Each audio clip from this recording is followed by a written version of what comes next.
10 సంవత్సరాల నా కెరియర్లో ఇలాంటి ఎన్నో ఆపరేషన్స్.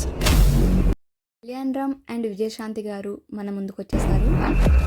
కానీ చావుకు ఎదురెళ్తున్న ప్రతిసారి డిఫరెంట్ కాన్సెప్ట్తో కళ్యాణ్ రామ్ గారు మన ముందుకు వచ్చేసారు. ఒకవైపు హీరోగా చేస్తూ ఇంకోవైపు ప్రొడ్యూసర్గా.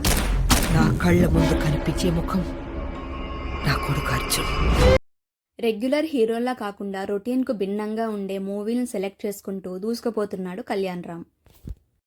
Arjun son of Vyjayanthi teaser అయితే మన ముందుకు తీసుకొచ్చారు. నెక్స్ట్ బర్త్డేకి నువ్వు నాకు ఇవ్వబోయే గిఫ్ట్ ఇదే. విజయశాంతి గారు ఇందులో యాంటీ నక్సల్ ఆపరేషన్కు సంబంధించిన పోలీస్ అధికారి. తన కొడుకు కూడా పెద్ద ఆఫీసర్ అవ్వాలనేదే ఆమె కళ.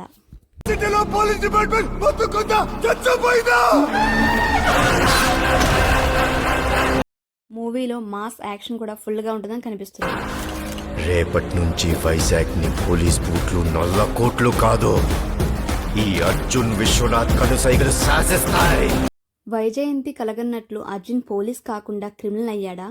సమాజంలో అశాంతి రేపుతున్న ఆ సాంఘిక శక్తులను ఓ సామాన్యులు ఎలా ఎదుర్కొన్నాడు అనేది కాన్సెప్ట్ తెలుస్తుంది. మనకి టీజర్ చూస్తాం. హ్యాపీ బర్త్డే అమ్మా. సర్లేరు నీకెవరు తర్వాత మళ్ళీ కంబ్యాక్ చేస్తూ మనకి నచ్చినట్టు విజయశాంతి గారు ఇందులో నటించారు. అంటే యాక్షన్ అయితే ఇందులో పార్ట్ ఉంది ఆవిడది.